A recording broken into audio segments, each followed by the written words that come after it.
Focus. Bonsoir Karim. Bonsoir Emna. Alors comme je le disais tout à l'heure, malheureusement un attentat est survenu ce matin à Bruxelles, faisant plusieurs morts, faisant aussi des blessés. On compatit bien sûr avec nos amis belges et Zoom ce soir dans Focus sur cette triste actualité à Bruxelles. Alors effectivement, on commence par un citoyen, l'intervention d'un citoyen, Sofiane Parisi, donc habitant à Bruxelles. Il habite justement tout près de l'aéroport où il y a eu donc ce double attentat, cette double explosion. Et donc Sofiane Parisi, bonsoir. Bonsoir Karim. Bonsoir, merci d'être avec nous en direct. Alors, je ne me trompe pas, vous habitez du côté de l'aéroport, hein? Oui, tout à fait, à moins de 3 kilomètres. Mmh. Et quel est aujourd'hui qu'est-ce que vous avez vu? Est-ce que vous étiez chez vous d'abord au moment de l'explosion ? Voilà, en fait, donc ça s'est passé ce matin à 8h et j'ai des amis qui travaillent à l'aéroport et comme tous les matins, je vais un peu sur Facebook 5-10 minutes pour voir un peu si j'ai pas des messages personnels et j'ai vu qu'il avait publié des photos. Et j'ai pas cru au début que les photos que je voyais sur son compte, c'était les vraies photos. Et ensuite, je me suis tourné vers les journaux en ligne et là, je me suis rendu compte que c'était la réalité, qu'il y avait bien eu des attentats à l'aéroport, quoi. Donc vous étiez chez vous? Oui, tout à fait, à la maison. J'avais des rendez-vous après qui ont été annulés, quoi. Après, il y a eu des directives pour que les habitants restent chez eux? Tout à fait. Il y a un centre de crise en Belgique qui communique avec les citoyens, avec les services de secours un peu partout. Et donc, ils ont dit aux gens qui étaient au bureau de rester au bureau, de ceux qui allaient partir au travail de ne pas aller au travail. Personne ne devait bouger parce qu'il y avait des choses qui se passaient en ville. Et donc, après, maintenant, la situation a changé, quoi. Voilà. Actuellement, la situation a changé, c'est-à-dire qu'il n'y a plus de risque de nouveaux attentats. Fait, par exemple, la gare du Midi ou les autres gares sont très fréquentées par des travailleurs qui se déplacent en Belgique, qui prennent le train. Ben là, il y a une assistance de la police qui vient contrôler à l'entrée des gares les voyageurs qui viennent et qui partent. Et à partir de 4 C'est-à-dire que heures, le trafic a repris, le trafic voilà. pour les trains et les métros. Oui. Pas partout, mais dans les grosses gares, ça a repris. Par exemple, l'autoroute était fermée pendant un moment donné en Belgique. On ne pouvait plus accéder au point d'entrée parce qu'il y avait des voitures de police qui bloquaient l'accès. Et bon, là, de ce côté-là, je ne sais pas trop qu'est-ce qui se passe. Voilà, quoi.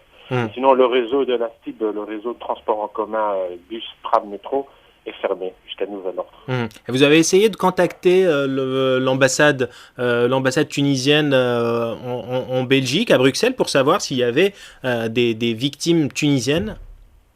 Tout à fait. Donc, sur la page du groupe des Tunisiens de Belgique, j'avais mis un message pour se manifester s'il y avait des membres de l'entourage, des personnes qui résident en Belgique, s'ils avaient des problèmes, ils pouvaient se manifester sur la page. Ensuite, j'ai essayé d'aller sur le site web de l'ambassade, du consulat et du Tunisière. Il n'y a pas de communication et rien du tout. Rien qu'à changer. Le téléphone, j'ai appelé le consulat. Là, à l'accueil, on m'a demandé qui j'étais, pourquoi j'appelais.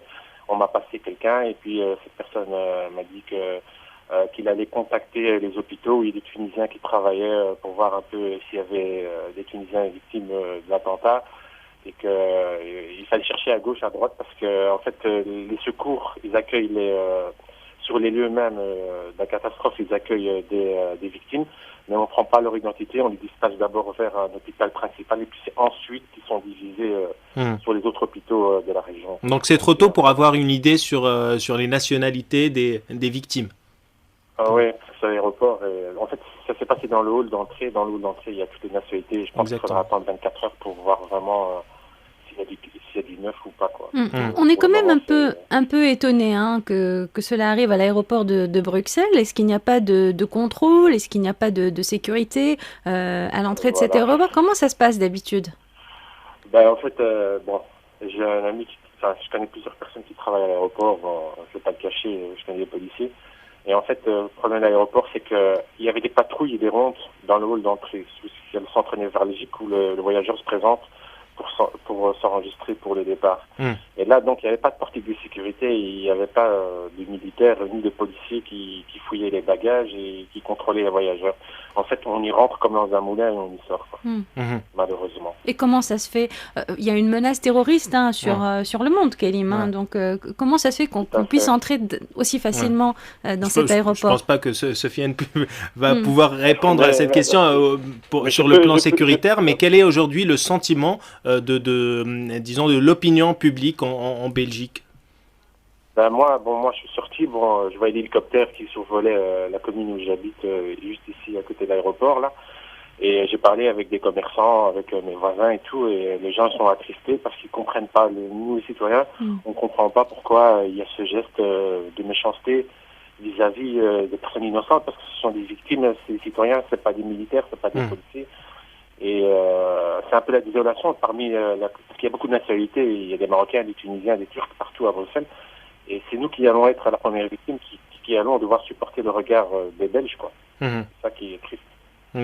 Quel est votre message aujourd'hui à l'ensemble des Tunisiens qui habitent en Belgique?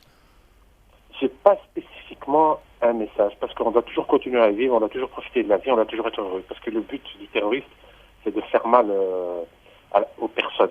Mais par contre, j'ai une interrogation, c'est sur la responsabilité politique. Parce que appeler la violence par la violence, ça ne va rien changer vis-à-vis des terroristes. Je pense que le discours et les actes doivent changer et montrer aux populations du monde entier qu'on veut changer les choses, qu'on veut vivre en paix. Voilà, ça c'est mon message. Merci beaucoup, Sofiane Parisi, donc habitant à Bruxelles. Il habite à quelques kilomètres de l'aéroport de Zaventem où l'explosion, où le double attentat a été perpétré. Je te propose de marquer une petite virgule musicale et puis on se retrouve dans quelques instants dans Focus. On suit avec vous ce qui s'est passé ce matin du côté de Bruxelles. Vous êtes sur la bonne fréquence.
On est de retour avec Karim Ben Saïd et retour justement dans Focus où on parle de cette double explosion qui a eu lieu ce matin dans le principal aéroport de Bruxelles et puis dans le métro. Hein. C'est ça, Karim. Exactement. Alors, il était un peu plus de 8 heures lorsque 2 explosions retentissent en plein aéroport de Zaventem en Belgique. 1 heure après, une deuxième explosion secoue la station de métro proche du Parlement européen. Un bilan provisoire fait état d'une 30aine de morts pour le moment, mais on craint un bilan beaucoup plus lourd. La situation reste confuse à Bruxelles. Les citoyens ont été appelés à la prudence. Les niveaux d'alerte ont été élevés au maximum. L'attentat vient d'être revendiqué par l'organisation terroriste de l'État islamique. Bruxelles et la capitale européenne, c'est donc le cœur de l'Europe qui est touché aujourd'hui. Des attentats qui interviennent 2 jours seulement après l'arrestation de Salah Abdeslam, impliqué dans les attentats du 13 novembre à Paris. Est-ce un acte de vengeance ou un acte mûrement réfléchi? Qu'en est-il de la sécurité? On en parlait tout à l'heure à l'aéroport de Zaventem. Comment est-ce que les terroristes ont réussi à faire entrer des armes et des ceintures explosives à l'intérieur de l'aéroport? C'est ce que nous allons tenter de savoir avec Frédéric Gallois, ancien commandant du GIGN en France. Bonsoir. Oui, bonsoir. Bonsoir, merci d'être avec nous en direct. Alors d'abord, Frédéric Gallois, pourquoi en ce moment on se souvient qu'après les attentats de Paris, Bruxelles a élevé son niveau d'alerte et puis rien ne s'est passé. Voilà qu'après l'arrestation donc du terroriste présumé Salah Abdeslam, 2 attentats sont perpétrés le même jour, presque au même moment, je dirais. Oui, effectivement, c'est un peu le signal qu'a voulu lancer, je suppose, les terroristes, c'est-à-dire de nous dire que bien que la capitale, Bruxelles, soit actuellement et depuis déjà plusieurs jours soumis à un niveau de sécurité extrêmement élevé, et bien que les terroristes étaient toujours capables d'être organisés, capables de déjouer les services de sécurité et de maintenir finalement une capacité de nuisance. Ça, c'est un message très clair qui a été envoyé par les terroristes et qui est effectivement très troublant parce qu'ils ont réussi ce matin à nouveau à attaquer une des capitales les plus surveillées d'Europe. Est-ce qu'aujourd'hui, on peut dire qu'il y a eu, depuis le 13 novembre, un relâchement de la sécurité à Bruxelles et dans les capitales européennes? Non, je ne pense pas qu'on puisse dire qu'il y a eu un relâchement, mais je pense que les terroristes, déjà depuis plusieurs semaines, plusieurs mois, ont réussi à adapter leurs manœuvres aux failles des dispositifs de sécurité. Et on sait qu'il n'existe pas de sécurité à 100%. Personne n'a réussi à trouver, à contrer des menaces terroristes, à être sûr à 100%. Donc, beaucoup d'opérations ont été réalisées en amont, mais je crois que les terroristes ont étudié, savent qu'il y a des cibles molles, des cibles qui sont difficilement protégeables, notamment on parle des moyens de transport, des métros. Après, la question est de savoir si effectivement les terroristes ont réussi sur l'aéroport à passer les filtres, les points d'inspection filtrage, ou est-ce qu'ils sont restés sur la zone du public? D'après plusieurs témoignages, en tout cas de citoyens, ils disent que à l'aéroport il n'y avait pas assez de sécurité et on peut vraiment s'interroger comment est-ce que ces terroristes ont réussi à faire entrer des armes et des ceintures explosives à l'intérieur. Oui, alors faut rappeler qu'en Europe la zone d'accueil du public est ouverte. Seule la zone, je dirais, réservée après les postes d'inspection filtrage ont fait l'objet d'une protection particulière. Donc la phase d'accueil, c'est-à-dire celle où vous allez jusqu'à votre point d'enregistrement, est ouverte au public et qu'elle est assez facilement, en tout cas jusqu'ici, elle est assez facilement accessible parce que l'on sait que les fouilles arrivent après, quand on passe en zone de filtrage. Et il faudrait que ça change selon vous? En tant qu'expert sécuritaire, vous pensez que ça devrait changer? Vous savez qu'effectivement, à chaque fois, on agit en réaction par rapport à la menace, mais on sait aussi que, vous savez, les terroristes s'adaptent parfaitement au niveau de protection. Donc finalement, aujourd'hui, on protège beaucoup les aéroports, les avions sont protégés, on a vu beaucoup moins de détournements d'avions. Donc maintenant, la menace a glissé sur la zone d'accueil du public. Et puis si on protège cette zone, ça sera demain un autre objectif. C'est extrêmement difficile, si vous voulez, de protéger toutes les zones d'accueil du public, mais néanmoins, il faut faire cet effort. Mais ne nous mentons pas, il y aura toujours des zones qui seront, je pense, simplement les bus, les métros et simplement les voies piétonnes dans les villes. Il y aura toujours des zones qui seront très difficilement protégeables. Tout le monde aujourd'hui parle de guerre, mais personne ne sait contre qui et avec quels moyens est-ce qu'elle va se faire cette guerre. Certains parlent même de troisième guerre mondiale. Le mot est lâché. Comment peut-on définir cette guerre et comment l'aborder, cette guerre contre le terrorisme? Je suis désolé, mais on va à chaque fois poser les mêmes questions à chaque attentat, mais réellement, comment va-t-on faire cette guerre contre les terroristes? Je crois que c'est une bonne question dans le sens où on a tous conscience, au final, que la réponse policière n'est pas suffisante, au même titre que la réponse militaire sur un théâtre d'opération, on le sait très bien, n'est pas suffisante pour apporter la paix.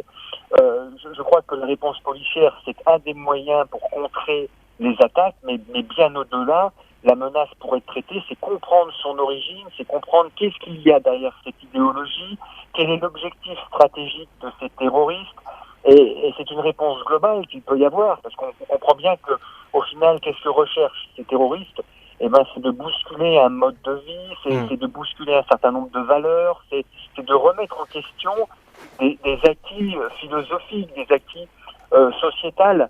Donc je crois que c'est là-dessus qu'il faut aller pour essayer de comprendre et contrer finalement ce qui est avant tout une idéologie qu'il faut essayer de maîtriser, de contrôler. Et il est évident que la réponse policière n'est pas suffisante à un phénomène qui va bien plus loin dans ses ressorts et dans sa manifestation. Si l'on comprend bien, donc cette guerre va durer plusieurs années,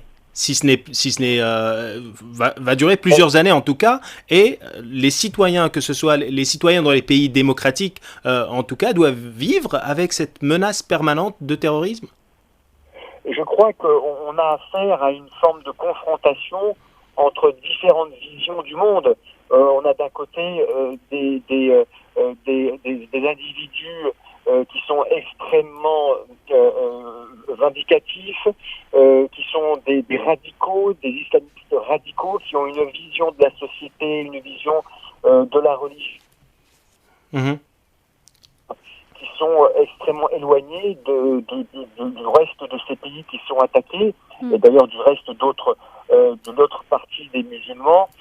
Donc en fait c'est une confrontation d'idées et je crois que la difficulté c'est cette confrontation. Il va falloir à un moment donné soit arriver à faire rendre raison à ces individus et pour rendre raison il va falloir aussi à un moment donné amener la discussion sur des plans qui sont des plans peut-être religieux, philosophiques, culturels, mais aussi apprendre à cohabiter, en tout cas à mettre quelque part justement à écarter des individus qui ne conçoivent pas la vie de la même manière que la vie qui est aujourd'hui développée dans une certaine partie du monde. Mais aujourd'hui, le changement est parfois imprévisible. Par exemple, le changement de Salah Abdeslam, qui menait une vie assez normale, disons, qui a viré dans le terrorisme et a rejoint donc l'organisation de l'État islamique. Comment peut-on prévoir ce genre de choses? Oui, cela interroge, vous avez tout à fait raison, et à se poser la question, qu'est-ce qui, aujourd'hui, dans nos sociétés, n'arrive pas à convaincre, à séduire une partie de la jeunesse? Vous savez, la jeunesse a toujours besoin, à un moment donné, d'idéaux, d'absolu, de grandeur, de quelque chose qui leur donne l'impression d'être transcendé. Aujourd'hui, effectivement, nos sociétés parfois n'arrivent pas à offrir à ces jeunes une perspective qui réponde à l'aspiration d'une certaine forme de la jeunesse. Et donc, qu'est-ce qui se passe? Eh ben, il y a une attirance pour des interprétations mortifères, des idéologies qui sont extrêmement, on va dire, extrêmement violentes et qui peuvent répondre à certaines aspirations. Donc il y a vraiment effectivement une question profonde à se poser et ça interpelle effectivement nos sociétés également parce que, comme vous l'avez dit, on ne peut pas laisser être indifférent au fait que des jeunes intégrés décident néanmoins de prendre les armes et de combattre cette société où ils sont nés. Alors plusieurs analystes ont fait le lien entre l'arrestation de Salah Abdeslam lundi et l'attentat aujourd'hui. D'aujourd'hui, est-ce que vous êtes dans la même logique? Vous dites ça a forcément un lien. On peut imaginer qu'en tout cas, moi j'avoue, la proximité de cette attaque avec les opérations menées en début de semaine, à mon sens, ne sont pas neutres. En tout cas, comprennent un message très clair, c'est-à-dire de dire immédiatement vous avez attaqué, mais nous on riposte aussitôt. Je crois qu'il y a un lien évident sur le plan symbolique, probablement pour dire écoutez, on est toujours là malgré la haute sécurité à Bruxelles. Nous sommes capables, nous avons une capacité de nuisance qui existe toujours. Et effectivement, c'est assez déroutant de voir que, alors qu'on venait de mener une opération en profondeur, de découvrir que ces individus sont encore capables de frapper, ce qui montre la profondeur et l'étendue de la menace et peut-être des soutiens que ces individus ont toujours parmi une partie de catégorie de la population.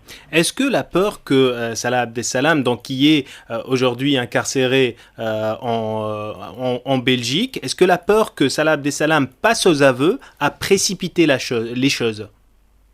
On n'est pas à l'abri, effectivement, et ce serait entre guillemets la bonne surprise, qu'Abdeslam n'ait pas finalement le profil aussi dur qu'on a pu l'imaginer, et qui finalement se mettent à craquer et peut-être à donner entre guillemets ses complices.